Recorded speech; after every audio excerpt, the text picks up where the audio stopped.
All right, ladies and gentlemen, welcome back. It's your host, the smoothest fingers in the gaming industry. Welcome back to another video. Now, if you guys are familiar with the channel, you know how I usually do my videos. Usually we cut we got a gameplay going on and everything.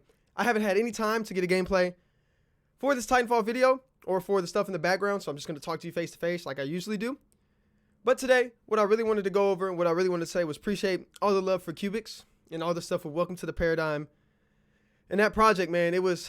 I mean, I know you see me out of breath right now. It's because I got done running upstairs to come up here.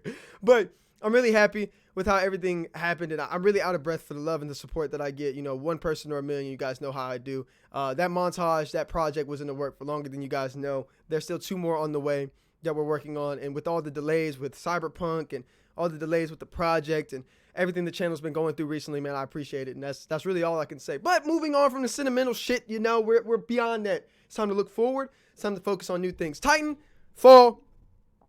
Which one am I going to talk about? 3.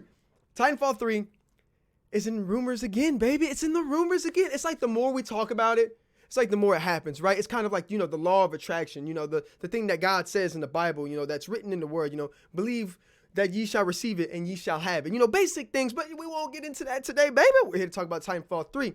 Titanfall 3 is in development again, or it's been claimed to be in development again. And it's like, baby, yo, we've been saying this. Anybody supporting the channel been trying to tell y'all, dude, it's too much coincidences. There's too much stuff that just they don't provide support. They don't provide evidence that what Respawn is saying is true. Now, I don't think Respawn's liars. I don't think any of that. I think that, you know, they kind of want to surprise us. They kind of just want to drop it to us. They're going to just drop a trailer one day and that's how it's going to be. And I'm all for that. Look, it's all cool. But listen, there's just too much stuff happening. Now, the article I got this from, I don't really believe this to be too truthful because of, you know, the way they word it, just with everybody reporting it. When the mainstream media gets things, man, you guys know how I am. I don't really like listening to them, especially people who have no credibility anymore. They've lost all their credibility. You know, the IGNs, the GameSpots, and all of this. You know how it goes, which is why I've come on the scene. And not just me, but Legacy Killer, Young Yeah, Layman Gaming, multiple people who really want to talk about the gaming news and want to get all that politics and all those agendas out of the way. We don't want to hear none of that stuff, or at least fake, you know, agendas. Sometimes they use an agenda that's not even really an agenda to fake it, to cover a different story. And I'm going to show you evidence of that today. But Titanfall 3 is again in development. I'm going to show you guys the article right here after this smooth transition. I mean, look at it, baby. It's still crispy clean. All right, where's my face cam? Boys, I've disappeared. I have disappeared. I am coming back. Don't worry. Don't worry, we're going to pop up on this thing. Oh, look at that, look at that, look at that. Let me go ahead and edit this. This is all my bad. I should have been ready for this. It's all good, though. All right, so getting this back underway, getting everything about what we were talking about back underway here.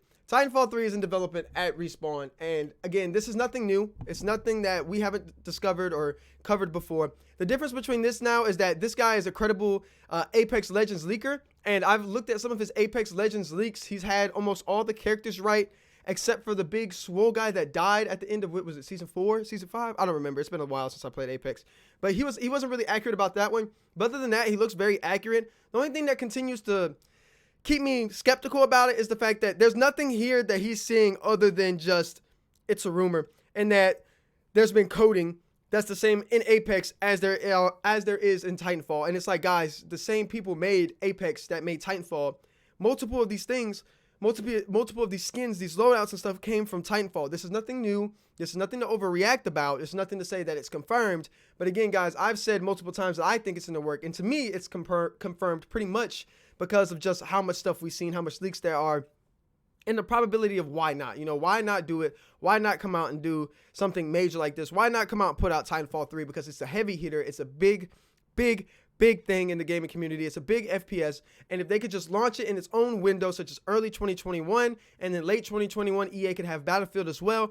EA easily wins the year next year, no matter what Call of Duty really does. And after this year with EA and their first-person shooters, they really need some competition. And Titanfall 3 would be the perfect icing on the cake to really push forward these next-gen consoles and to really take advantage of what we see as next-generation gaming. But again, I'm not saying Titanfall 3 is coming out. I'm just saying it's rumored again. It's in the headworks, or it's in the headlines. It's in the works, and I'm looking forward to seeing more on it. Now, moving on, I know you see all these tabs up here. The next thing I want to cover is, yes, you guessed it, Apex Legends has crossplay. How many times have I said this on this channel? Why I don't like Apex Legends? The number one flaw has been what? Crossplay. Also wall running, but you know, I'm willing to back up off my wall running stance. I'm not going to get it. I understand that. But Apex Legends is dropping crossplay. Now, I want to cover this real quick and talk about crossplay. I still think in the last video that I made, I still feel the same way. I still think the same way. I'm going to go play it again leading up when this crossplay comes out. I won't have time to play this weekend. I'll be out of town. But when I get back, I will be playing this and I will see how it goes. Hopefully, Apex Legends does something just more intuitive with their game. I've been saying it for a while. Apex is getting really stale. I don't like Apex. I don't see the reason to keep playing Apex. The skill-based matchmaking stuff that they came out and said just wasn't good enough for me. I didn't like it much. And then just the lack of crossplay has always been just harmful and detrimental to the game when I could play something like Warzone. Even though I do not enjoy Warzone, I think Apex Legends is a better game than Warzone. But at this time, it was just no reason to keep me there. And even with everything they've done with the Mirage, making him a tad better, I still feel like there were steps back with that character. And you guys know that was literally one of the only characters I used. However, I do understand using multiple characters, adapting to multiple characters. And that's probably something I'm going to look forward to in the future. Maybe even a Mirage montage, which I've been saying I wanted to do for a while.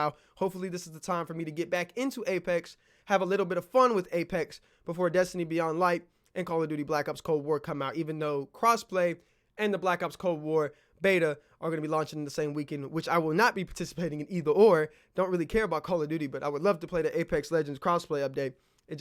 Timing is not on my side, right? But again, crossplay is coming out. It's something that we're seeing here finally being revealed. And I wanted to say fucking finally. I mean, what has it been, a year and a half now? Like, shit, took you long enough. It really took you long enough. But hey, better late than never. We'll accept it. Hopefully they do some updates to some of the stuff in the game as well, especially with Mirage. We'll see how it pans out and we'll go from there. All right. So last thing I want to talk about. Okay, I'm sorry. I have ad blocker on like every human being does because I do not support anything with IGN. Cyberpunk 2077 has gone gold, and I know you guys are gonna be like, "Hey, yeah, hell yeah, great, that's great news," and I'm glad for it. But I'm not here to talk about that today. I mean, we all knew that Cyberpunk 2077 was gonna go gold eventually. It's a great day, a great milestone. Can't believe it's almost here. You know, it's absolutely in the same fucking word. Crazy to me, and I'm glad that it's happening, man. I really am. I've been waiting for Cyberpunk for 8 years, ever since that first trailer. I know a lot of you guys have as well, and I can't wait to see it. But I don't cover IGN news. You guys know I don't like IGN, and again, I don't like GameSpot. I'm not the people. I don't like the companies and the paradigms and the ideas that they set. Again, I don't get upset at people. I get upset at their actions and the ideas and the paradigms that they hold. If you're not familiar with the channel, that's what we do on the channel, man. We try to disagree or agree with ideas and paradigms as much as possible. So Cyberpunk 2077 has gone gold, and not only did they just have a great article, it was a great article. You know, they were like talking, they were doing very well, and then all of a sudden, they had to say the extra work has controversially meant that CD Projekt Red has instituted mandatory working week for its employees. And you guys know what's going on here. It's that word, the word we love saying. It's that, hold on. Let the slide happen. It's that a crunch, baby. It's that crunch. Now, I've said this so many damn times, but I'm going to say it again because we're talking about Cyberpunk again, because it's in the news again, and it's going to be in the news for a while, and we're going to talk about it again and again and again. Cyberpunk 2077's crunch is not the same as any other company's crunch. They have obviously come out and stated what they're going to be doing for the crunch. They've said what happens in the crunch. They said the same thing. They could have all the employees on board. They've been working on this for 8 years. If the employees agree and the employees are having a good time and they haven't said anything, why the hell is this still a topic? I don't know. I covered this in my last video. If you guys want to check it out, I'll go more in depth about crunch in that video, not in this one. But in this video, I just wanted to say, again, we see IGN, GameSpot, and all these mainstream media gaming outlets pushing a narrative. Nobody talked about it with The Last of Us when Last of Us was doing shady business tactics, or Naughty Dog was doing shady business tactics there. Nobody talks about certain things. You know, they always say that we're just, you know, it's like a whole bunch of people fighting. You got one of the wings of gaming, or these people who feel like everybody needs to be represented in gaming instead of telling a good story and telling a good narrative. They want to be represented. They want the he, she, we, it, they movement to happen, and they want to fight us and say that we're the ones hurting gaming when literally all we care about is a good game. We don't care about what gender they are. We don't care about anything about that. We just want to see a good game with a good story that's relatable and at least has some sort of narrative and truth to it. I just don't get it. It's not me. I'm not making the decisions. Again, it just seems to be a whole war going on. People trying to fight back and forth. I'm not here to do that. I fight for things, don't fight against things. And I think we should fight for the same reason. Cyberpunk 2077 is on the way. Titanfall 3 is being rumored again, and Apex Legends has crossplay. Good week of gaming coming on, fellas. I can't wait to get to it, play more games, and put out more gaming videos for you. It'll be a good time, and we'll cover some news as well. It's getting close to the big day, man. It's getting close to that big day. We've been waiting on it for a long time, and I just bumped my mic, didn't I? Fucking folded. Almost had the whole video good. But anyways, ladies and gentlemen, it's your boy Easy. Bless up. As always, God bless. See you tomorrow for another cutcom or another educational video, whichever one I feel like doing. And I'll see you in the next one. You want to know a funny word? You want to know a funny chocolate that's like Twix? Crunch.